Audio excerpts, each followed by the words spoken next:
Coming up. You know the difference between Moses and Pharaoh? Pharaoh thought the people belonged to him. Moses knew the people belonged to God.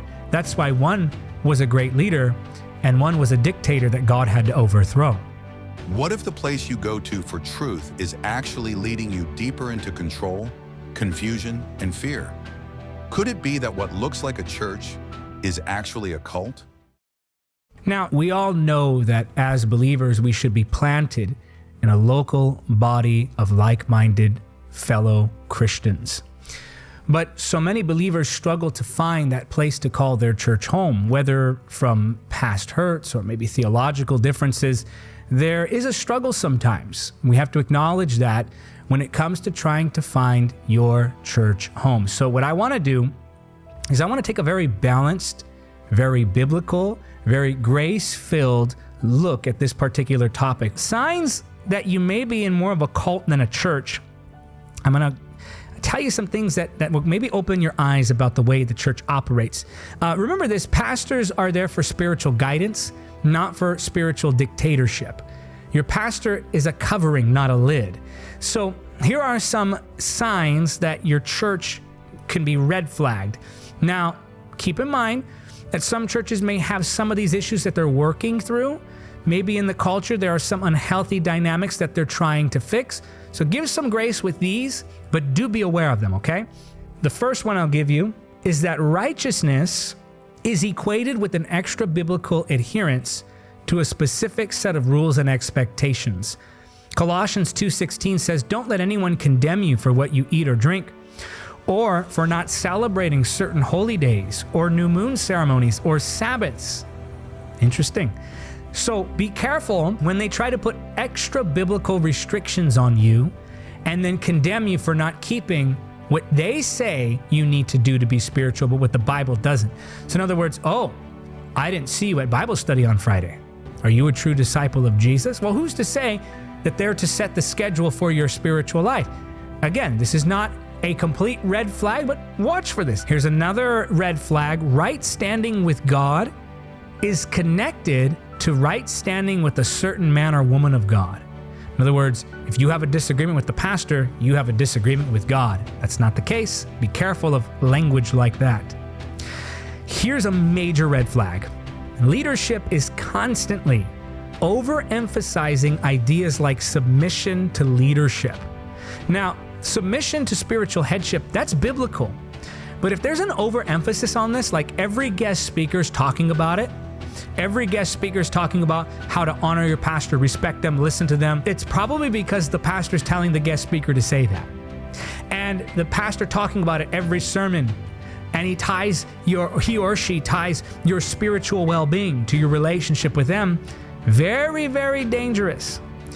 Another red flag, leadership is above healthy, respectful questioning. Now, I'm not talking about the Facebook theologians and the YouTube apostles and, the keyboard warriors. I'm talking about people with genuine concerns and questions who are coming with these questions to leadership, and you're being respectful about it. It's healthy, it's respectful, genuine concerns, and they just shut you down and rebuke you for bringing that up.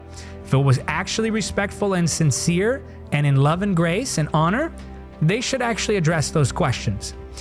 Here's another one. Members are kept tired, overworked, and unable to do much else besides church and ministry. You feel guilty for taking a family vacation. You feel guilty for taking a night out to take your wife to dinner. You feel guilty for going to see your children graduate. You feel guilty for going and being a part of something in your child's life. You feel guilty for not keeping to the program 100%. Dangerous, because cults like to keep people overworked, because if they can keep you exhausted, they can keep you susceptible. If they can keep you exhausted, they can keep you compliant. So if they're constantly looking to fill your full schedule, red flag. And they condemn rest. That's big. They condemn rest. The next red flag here is members are afraid to make life decisions without the permission of leadership. Oh my goodness, this is major. So you want to marry someone, you want to pursue a degree, you want to get a job. Leadership is there to counsel you, not permit you. You're not a child. You didn't ask permission. You didn't tell me you were going after that degree. You didn't tell me you changed jobs. You didn't tell me you started dating that person who's godly and who meets all the requirements of biblical standards, but you still didn't pass it by me. Dangerous, because leadership is there to counsel and guide, not control. And if members are afraid to make life decisions without the permission, very different than counsel. You should get counsel from leadership. But if members are afraid to make life decisions without the permission of leadership, dangerous. Another red flag, members who leave, no matter the surrounding circumstances, are labeled as rebellious or outside of the will of God. So if your church just has a long line of people who are all labeled rebellious, and if people are constantly leaving, and not just anybody, look, every church has people who come, who handle things inappropriately, who rebel against leadership in actual rebellious ways and leave. Every church has that, and then they try to trash talk the pastor. Every church, every ministry has that. But look at the track record. Look at the track record of the individual. Like, for instance, people criticize a ministry. Look at their track record. Is that all they do is criticize ministries? Okay, you can probably dismiss what they're saying because they're just gossips, they're slanderers. But if that person has a track record, maybe they went to that church for 10 years, 15 years, 20 years, and this church has a track record of people who were there 5, 10, 15, 20 years, constantly leaving and saying, I can't do it anymore, it's just an unhealthy environment, you better pay attention. Because if there's a long line of people who are all, although they were all rebellious, really? The people who were most loyal to you for decades, leaving your church constantly, they're all rebellious? That constant revolving door of people leaving because of problems with controlling leadership, they're all rebellious? Think again. So, members who leave, no matter the surrounding circumstances, are labeled as rebellious or outside the will of God.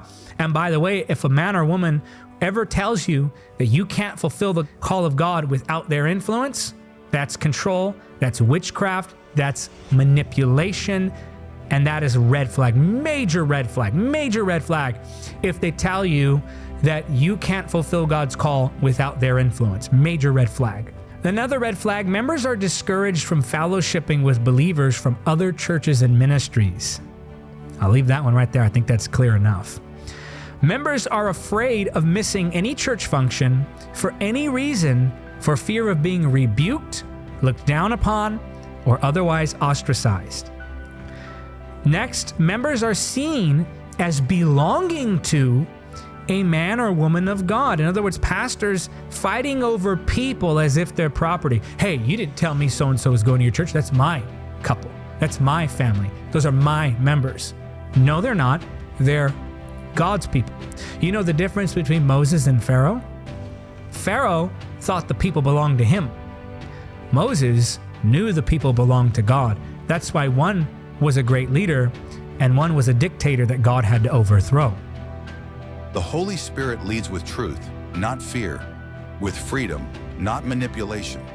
If you're in a place where Christ is no longer the center, where control replaces conviction, it's time to come out and let the Spirit take full control of your walk with God. Till next time.